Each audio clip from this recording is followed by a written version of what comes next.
दैवत छत्रपती शिवाजी महाराज यांना मानाचा मुजरा करतोय। भारत भूमी पावन भूमी, या भारत भूमीचे जे पुस्तक लिहिलं गेलं, संविधान लिहिलं गेलं, जे कायद्याचं पुस्तक लिहिलं गेलं, ज्या कायद्याच्या पुस्तकावरती या भारत देशाचा संपूर्ण कारभार, राज्यकारभार, समाजकारण, राजकारण चालतंय, ते परमपूज्य डॉक्टर बाबासाहेब आंबेडकर यांना विनम्र अभिवादन करतोय। ज्यांनी या मराठी माणसाला, हिंदू माणसाला ताठ मानानं आणि स्वाभिमानानं जगायला शिकवलं, घाटकोपर, मुंबई, नवे संपूर्ण महाराष्ट्रासह या हिंदुस्थानातील सर्व हिंदू नायका भगव्या झेंड्याखाली आणून हिंदू म्हणून स्वाभिमानाने जगायला शिकवलं, ते आपलं दैवत वंदनीय हिंदू हृदय सम्राट शिवसेना प्रमुख बाळासाहेब ठाकरे यांना मानाचा मुजरा करतोय। उपस्थित अकोलेकर आणि मंचावर उपस्थित सर्व वंदनीय मित्रांनो, आज या ठिकाणी शिवसेनेचे, होय शिवसेनाच म्हणतोय मी, कारण ओरिजिनल शिवसेना तळागाळातील मुलांना, लहान थोरांना सगळ्यांना माहिती आहे, शिवसेना म्हणजे ठाकरे आणि ठाकरे म्हणजे हे चोर आलेले आहेत। मित्रांनो, मी मूळचा मुंबईचा, माझं गाव अकोलेच आहे, पण जन्मापासून मी मुंबईला राहिलेलो आहे।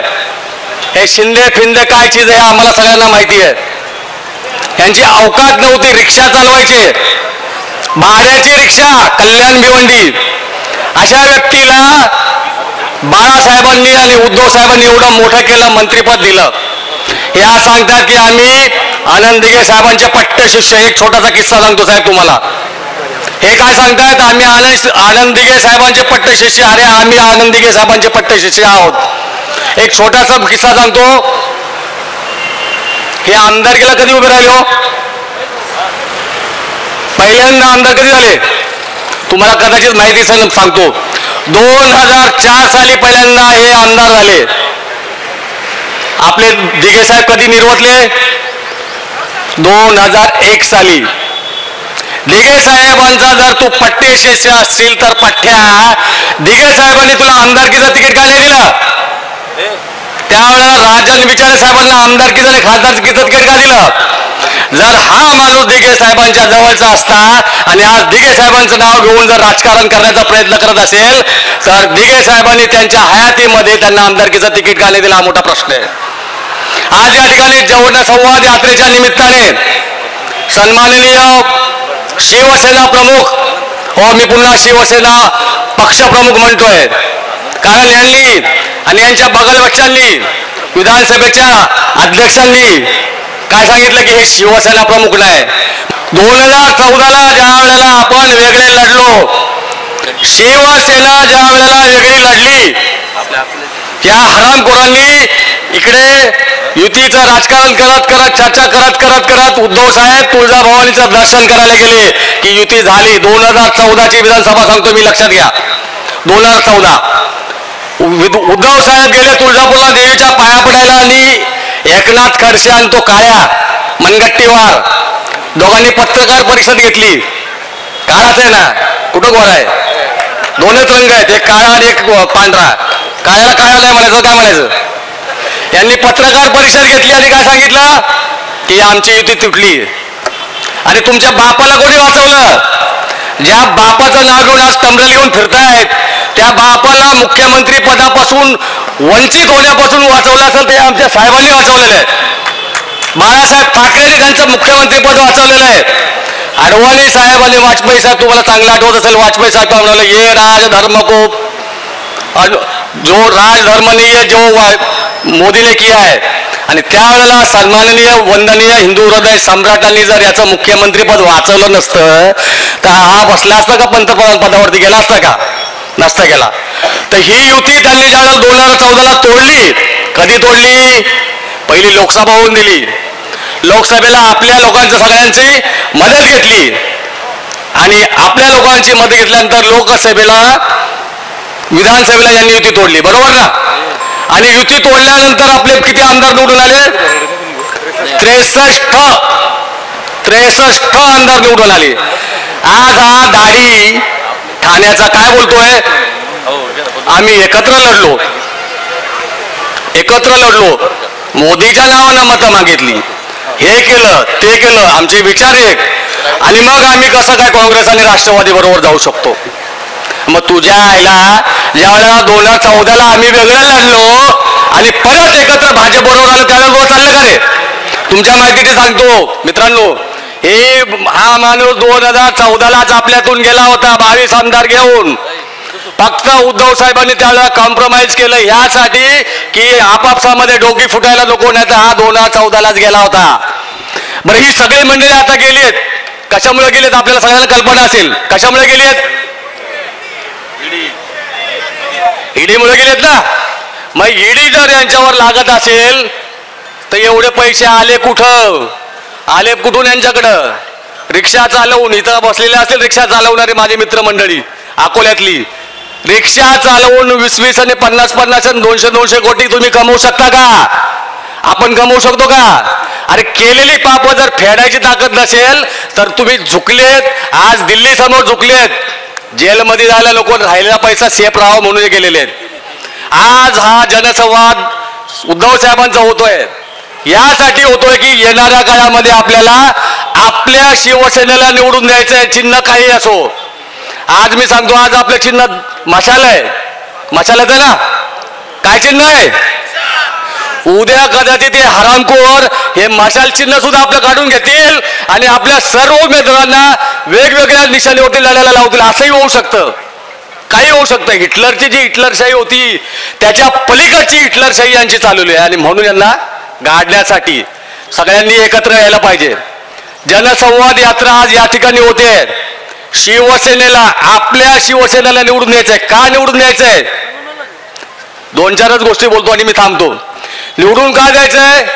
कोणताही राजकारणी, कोणतीही सत्ता, कोणताही पक्ष राज्यामध्ये किंवा देशामध्ये येतो, कशासाठी येतो? जनतेचं भलं करण्यासाठी. 2014च्या लोकसभेला तुम्ही भारतीय जनता पार्टीला मोदीच्या नावाने आणि शिवसेनेच्या नावाने मतदान केलं की नाही? मी केलंय. तुम्ही मतदान केलं का नाही 2014ला भाजपला?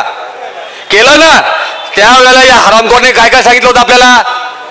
त्यांनी जे जे सांगितलं आपल्याला काय वाटलं? आपलं भलं होईल. सगळ्यात पहिलं काय सांगितलं? अकाउंटमध्ये किती पैसे येणार? किती आले? तंबुरा आला, बरोबर ना. आणि त्याच्यावर प्रश्न विचारला तर बाबा काय म्हणतो? टाकल्या. काय म्हणतो? हा तो निवडणुकीचा जुमला आहे. म्हणजे हे लोक आपल्याला गृहीत धरतात.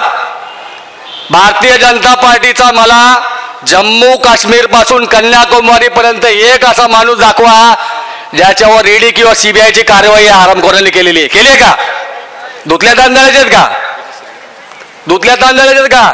आपल्या तालुक्यापासून सुरुवात करता भारतीय जनता पार्टी आणि या मिंद गटातली लोक, याच्यावर तरी कारवाई आहे का? काश्मीर पासून कन्याकुमारी पर्यंत भारतीय जनता पार्टी याच्या एकाही नगरसेवक सोडा साध्या कार्यकर्त्यावर कार्यवाही फक्त कोणावर? जो विरोधात बोलल, जो त्यांच्या बरोबर नाही. आणि कितीही भ्रष्टाचारी असो, कितीही भ्रष्टाचारी असो, त्यांच्यासोबत आला का निरमा वॉशिंग पावडर लगेच साफ. 70,000 सिंचन योजना क्लीन चिट दिली ना. कोणाला? कोणाला? Clean chit. हे गेलंच त्याच्यासाठी. मागचं 1.5 दिवसाचं सरकार केलं त्यावेळेला तेच केलं. इतके हरामखोर लोक आहेत भारतीय जनता पार्टीचे. 2014च्या लोकसभेचा किस्सा सांगतो मी. एकत्र होतो आपण त्यावेळेला भारतीय जनता पार्टी आणि आपली शिवसेना. लोकसभेच्या निवडणुका होत्या. मी शाखा प्रमुख होतो घाटकोपरला, पंतनगरला. माझ्या अंडर 3 सभा होत्या जाहीर. एक रमाबाई कॉलनीला सभा होती, एक पंतनगरला होती आणि एक कामराजनगर होती. ते एरियाची नाव आहेत घाटकोपरच्या. या महादर चौथांकडे थॉरी माफी मागतो, तोंडात शिवी आली, दिलगिरी व्यक्त करतो. या हरामखोरांकडे स्टेजवर ठेवायला छत्रपती शिवाजी महाराजांचा फोटो किंवा पुतळा सुद्धा नव्हता. मी माझ्या शाखेतून त्या सभेला दिला. आणि त्यावेळेला त्यांचा नारा काय होता? नारा काय होता 14ला? छत्रपती काय नारा होता? छत्रपती शिवाजी महाराजांचं नाव होता, नारा होता ना, छत्रपतींचा आशीर्वाद. छत्रपतींचा आशीर्वाद, चलो भाजपा के साथ, मोदी के साथ. आणि यांच्या सभेला छत्रपती शिवाजी महाराजांचा पुतळा आणि फोटो सुद्धा नव्हता. सभा चालू व्हायच्या 10-15 मिनिटं अगोदर मी बघितलं स्टेजवरती महाराजांचा पुतळा फोटो नाहीये. शाखेत पटकन पाठवला रमाबाई कॉलनी मधून पंतनगरला फोटो आणून दिला आणि हे आम्हाला छत्रपती शिवाजी महाराज शिकवणार.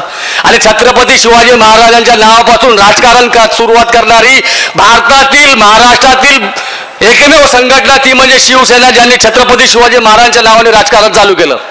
ज्यांचं नाव घेऊन, ज्यांची सभा, त्यांचा कोणताही कार्यक्रम, छोटी सभा, छोटी मीटिंग, एखादी छोटीशी बैठक सुद्धा ज्या पक्षाची छत्रपती शिवाजी महाराजांचं नाव घेतल्याशिवाय चालू होत नाही तो पक्ष म्हणजे शिवसेना आणि आपली शिवसेना. काही लोक तर पूर्वी जय हिंद जय महाराष्ट्र सुद्धा नव्हतं म्हणत, माहिती आहे ना. जय महाराष्ट्र सुरुवात कोणी केली? वंदनीय बाळासाहेबांनी केली आणि आज महाराष्ट्रभर कोणत्याही पक्षात जमा नसतो जय हिंद जय महाराष्ट्र म्हणतो. ही देण आहे महाराष्ट्राला शिवसेनेची. शिवसेना, आपली शिवसेना, परत त्या मुद्द्यावर येतो, आपली शिवसेना निवडून द्यायची आहे का मिंदे नको, का भाजप नको, का निवडून द्यायची? 95 साली मित्रांनो आपलं सरकार आलं होतं. शिवसेना भारतीय जनता पार्टीचं शिवशाहीचं ज्या वेळेला महाराष्ट्रामध्ये वंदनीय हिंदू हृदय सम्राटांचा झंझावात होता, 105 सभा झाल्या होत्या आणि त्या सभांमधून ज्या वेळेला आपली सत्ता आली त्यावेळेला सर्वात प्रथम 4.5 वर्षाच्या सरकारमध्ये जीवनायोग्य लागणाऱ्या 5 गोष्टी, किती 5 गोष्टी जीवनास आवश्यक असणाऱ्या, त्या 5ही अन्नधान्यांचे भाव 4.5 वर्ष स्थिर होते. लोकांना काय पाहिजे असतं? अन्नधान्य स्वस्त पाहिजे, ज्या रोजच्या गोष्टी ते आपल्याला स्थिर पाहिजेत. ज्या वेळेला 2019 राज्य आलं आणि उद्धव साहेब मुख्यमंत्री झाले त्यावेळेला पहिल्या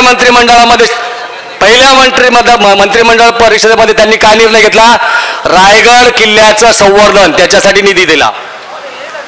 शेतकरी कर्जमाफी ज्या वेळेला झाली भारतीय जनता पार्टी फडणवीसच्या काळात 25 साठी टाकल्या होत्या का 50 साठी टाकल्या होत्या. उद्धव साहेबांनी एकही अट न टाकता सरसकट 2 लाखांपर्यंत, किती 2 लाखांपर्यंत शेतकऱ्याला कर्जमाफी केली होती. आपलं आणि आपल्या महाराष्ट्राचं थोडं बॅडलक असं म्हणूया, अकोले तालुक्यात 150-125 कोटीची माफी झाली. आपल्या अकोले तालुक्यामध्ये आत्ताच भाऊंनी सांगितलं, प्रमोद भाऊंनी, केवळ आपल्या तालुक्यामध्ये जवळजवळ शेतकऱ्यांना 150 कोटीची, किती 150 कोटीची कर्जमाफी झाली. माझा एक भाऊ आहे, नाव नाही सांगत, माझा भाऊ आहे, दुसऱ्या पक्षात आहे, सक्का चुलत भाऊ आहे. मी गावावरून आलो त्यावेळेला 2019ला, 20ला मी शिफ्ट झालो, 19ला गावावरून आलो, काही कार्यक्रमानिमित्त आला. अरे भाऊ तुमच्या साहेबांनी आमची कर्जमाफी केली बा. मला मेसेज दाखवला बँकेचा, म्हणजे लोकांना कर्जमाफी झाली अकोले तालुक्यात तर 150 कोटीची माफी झाली.